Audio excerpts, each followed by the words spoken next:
feel the sunshine, sunshine over me. Oh, I feel the sunshine, sunshine over me. Hello, everyone. I'm Dewan, I'm Dwayne. and thank you for joining us for another episode of Small Talk. Today's topic, we're going to discuss COVID-19.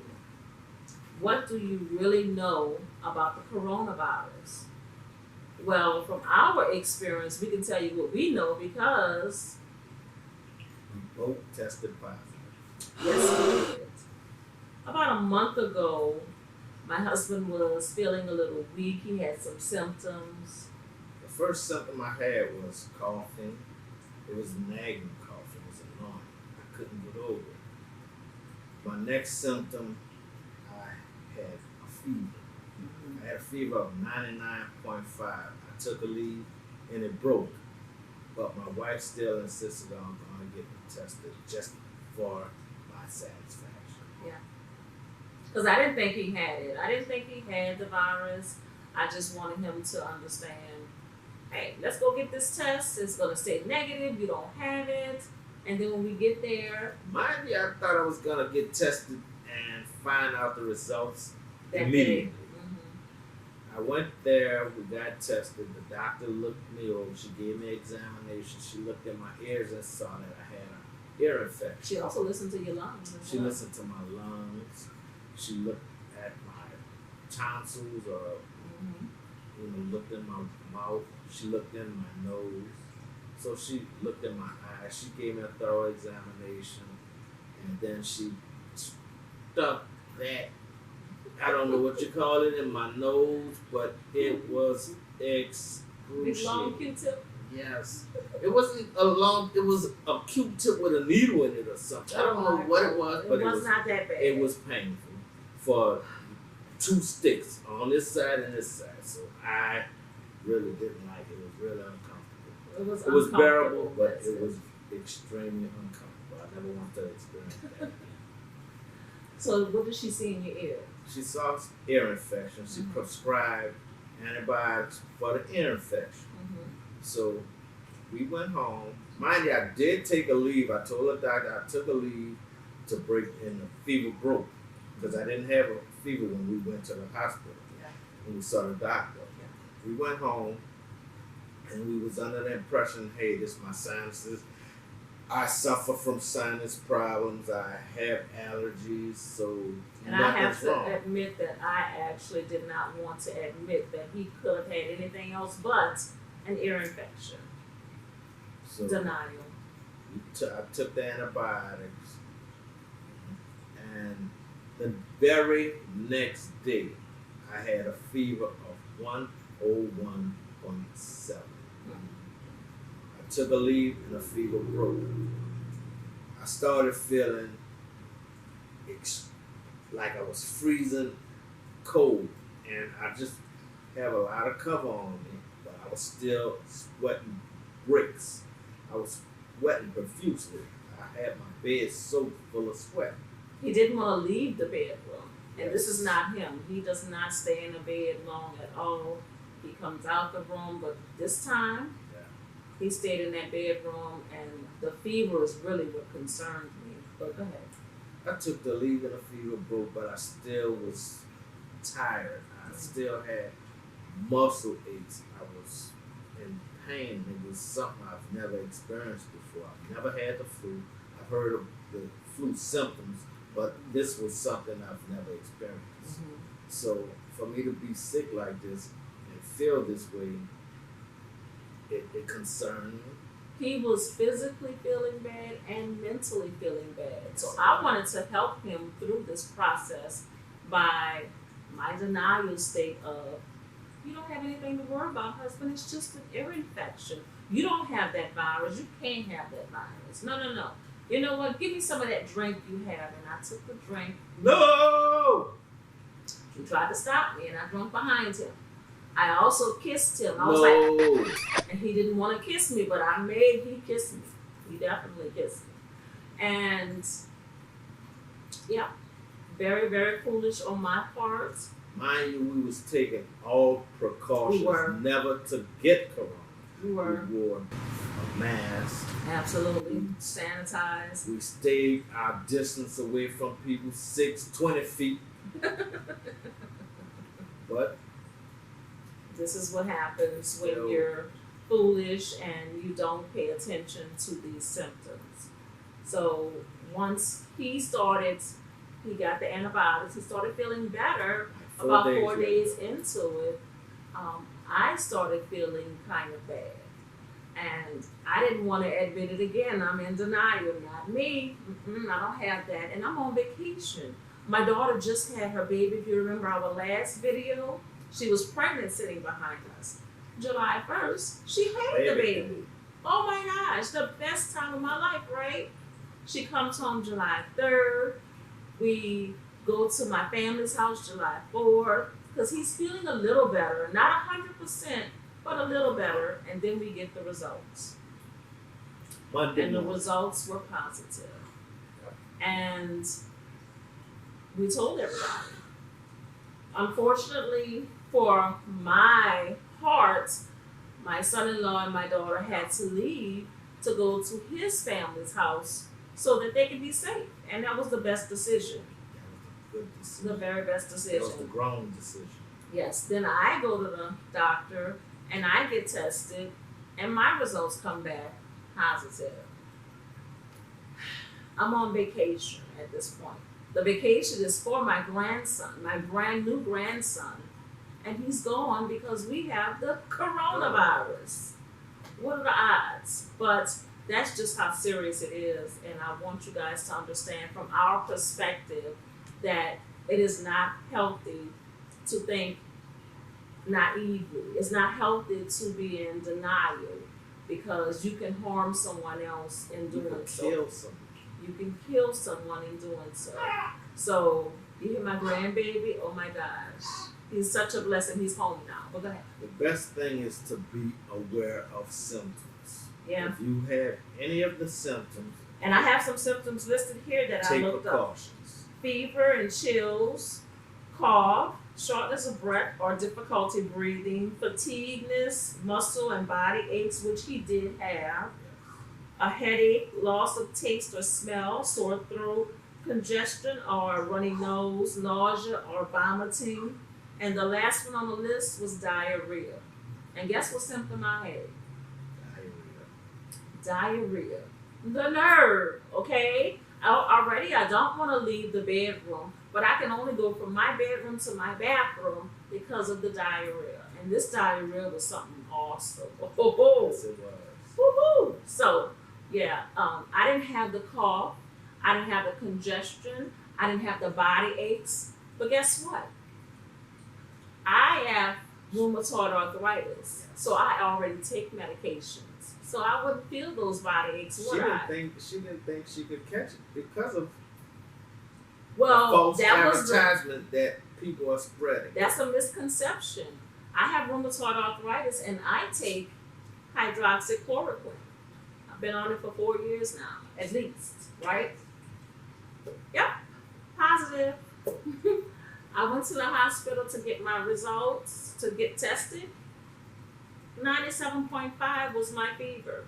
That's not a That's fever. not a fever. Nope. So I didn't have the normal symptoms that states you have the virus if you show these symptoms. I didn't start feeling a cough until later. I had shortness of breath later. And that was the thing that really concerned me once I started feeling a little shortness of breath, that I still didn't want to admit to my husband that I have that. Why? Because once you go to the hospital, your husband can't come with you. Your family members can't come with you. They allow people to die alone. And I did not want to even fathom that. I did not want to fathom going into the hospital, having to leave my husband, a widower, my brand new grandson. I have a 6-year-old, my children, all motherless. So yeah, I tried to lie about it until I knew I had to do something about it. So it's really serious enough for you, if you have shortness of breath, to do something about it. There are some symptoms that was listed: difficulty breathing, chest pains, or chest pressure. If you feel that.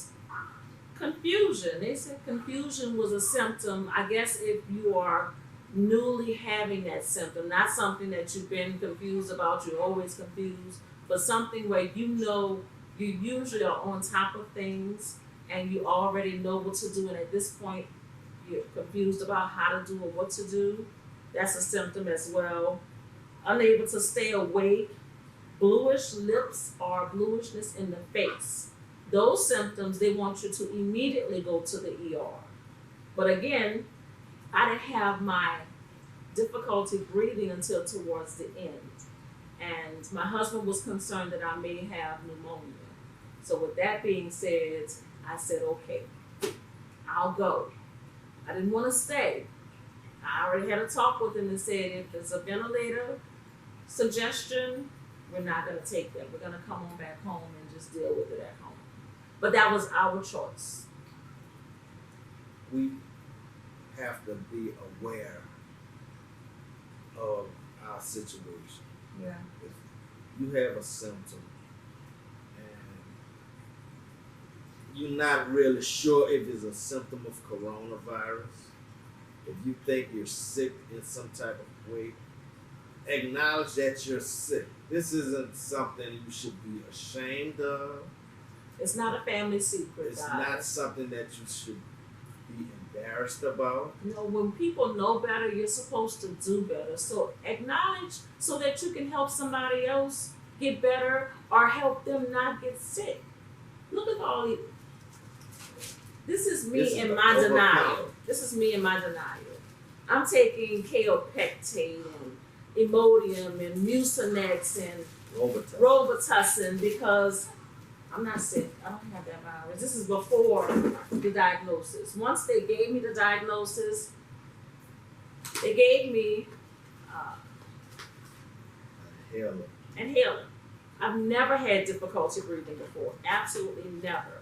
And I feel bad for those that do, because once I started having a little difficulty breathing, it was a very scary feeling. They gave me, I have to laugh because my daughter, when I told her, they gave me something called promethazine. She said, "Oh, Mom, you got that syrup." Syrup. I don't know what that is, but yeah, supposedly this is something that everybody likes to get high off of. Well, yeah, not me. Okay, I still have some of that left, and I'm 100% better. I take now vitamin C, 500 milligrams, and I make sure my husband takes it as well. I drink water all the time. Sunny D. And this is water in my cup as well. Yes. What's in your cup? It's none of their business. Okay, all right. Hand sanitize when you cannot wash your hands. You know, I think that soap and water is better than any sanitizer or cleanser you can use. But if you cannot, we have hand sanitizer everywhere. On both sides of my car, driver and passenger side. I have it in my purse. I have it here. We have some stocked up in the back. You know, my husband has it in his car. You know, my daughter, they have it in their cars. Everybody, please wear your mask. Use your hand sanitizers or wash your hands. Social distance. Please social distance. If And you tell feel somebody. any symptom, Yes. If you feel any symptom, Yes. quarantine yourself. Yes. And tell those people that have been around you that you have been affected. It's not a family secret where you have to hide it and don't tell so-and-so we got such and such.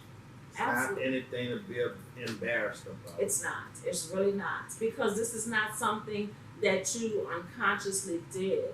This is something that is a virus. You can't want to get a virus. It just happens. So when it does, tell somebody. Let somebody know so they can protect themselves.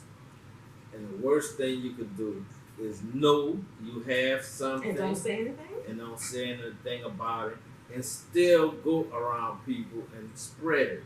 That's the worst thing. And unfortunately, they have people in this world that will pass on diseases, viruses, and whatever else they can pass on, and without letting anyone know because it's, They don't want to tell that some story. people don't think, hey, I don't have it, or they may think they Or might be in denial. in denial, or some people are just really. Don't want to admit to it and just be naive about it. They have some sick people in this world that would try and get Or you malicious. sick.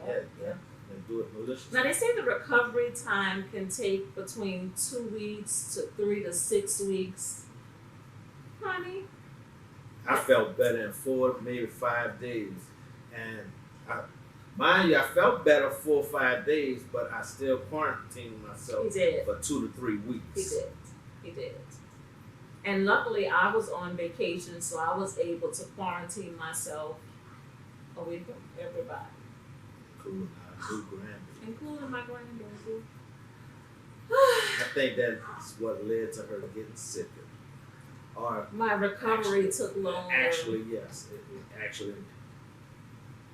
I had diarrhea so bad, you guys. Oh my gosh, it was horrible. Now diarrhea is the last one on the doggone list. And we wasn't aware that that was a symptom. It's the last on the list, but I had the diarrhea. I didn't have the cough. I didn't have the fever. I showed you guys the 97.5 temperature. I didn't have the congestion. I didn't have the headaches. But again, I was taking medicine already, so I wouldn't have those symptoms, right? I wouldn't have it because I take arthritis medicine. I do take medicine for headaches because I get migraines. So, I take a leave sometimes over the counter. So those symptoms that are supposed to be a red flag for you, I didn't have. But thank God I took the test and I got my results and I was able to protect those around me as well. Awareness is something that's key. Yes. You have to be aware. Yes. Make people aware. Yes. Be conscious about how you feel. Be conscious Yes. about where you go. Be conscious about if you have a symptom going out in public or being around your family. It's okay. It's okay to be sick. But what's not okay is infecting someone else. Correct. Knowingly. Correct. And when you expose someone else, you never know how they will respond to that illness. Because unfortunately for a lot of people, they didn't survive it. Some people are unaware that they have pre-existing conditions. Because honestly, everyone don't go to the doctor. Yes. A lot of us, we sick, and if we're not feeling like we're about to die this second, You we're won't go. not going to see the doctor. And I myself, I was He's guilty once of that. guilty of that. Not now, because I make sure he goes. He has a doctor. He has a family doctor. He has a dentist. He has an eye doctor. He goes to the doctor now. Yes. So, just when you know better, you do better. Do not take this lightly. It can harm you. It can kill you. Fortunately for us, we survived it and we're here to tell our story. This is our truth. This is our pain. But guess what? God is good all the time. All the time. And all the time God is good. But you have to know when you know, do better. Do better. Some helpful suggestions is, like we already said, pay attention to the symptoms. Don't ignore them. Don't disregard them. Pay attention and do something about it. Unfortunately, there's really nothing that the hospitals can do for you with this virus because it is a virus. So it has to run its course. And that's truly something that needs to change. People are afraid to go to the hospital as a result. Like my wife said, she didn't want to go to the hospital because she was afraid of dying in the hospital alone. Yeah. That's something that needs to change. But if you have those conditions where you have difficulty breathing, you have diabetes, you have all those things that can actually affect your outcome in a negative way, then you need to go to the doctor. Go and see what they can do for you. And again, it's not a family secret. Tell somebody, wear your mask, Protect yourself, protect Protect others. Yes, please. It's not a game. It's not fabricated. It's not made up. We have positive test results that, thank God, we have been delivered and recovered from. So do your best to educate yourself. Do your best to educate others when you find out. Because I would have never known. I'm looking at everything online. I'm looking at everything on TV or hearing stories from other people. But now I know for myself. They're still learning things. They're still learning. Because I got sicker than he did. My symptoms were even worse. He never had diarrhea. He never had shortness of breath. My recovery time was longer. My recovery time was longer. Yeah. Thank God I had enough time where I took 3 weeks off from work. So in that time where I thought that I was going to spend with my grandson, God had a different plan, baby. You need to lay down and take care of yourself. You need that time to recover. And I did, yeah. I did, thank God. Also, the people that came by, that called, that was God sent. Text, gave us their well wishes. My daughter was even sneaking back home, trying to act like she was coming to get something for the baby. Steady peeking in the room talking about, Mommy, you okay? You need anything? Thanks for everyone that came by, did drive-by drop-offs. I had someone come over and give us much needed essentials for cleaning products. Yes. Disinfectant, Lysol, better than Lysol. Fruits, tea. I had someone come over and bring me some tea, a nice card. We had an overwhelming response of love, and we really, really appreciate each and every one of you who took the time out. Hot ties. Nobody gave us that. He did that himself. But I want to take. Not a hot tie. I want to take and thank everyone who actually wished us well, prayed for us, still praying for us. Yes. Thank you all so very much.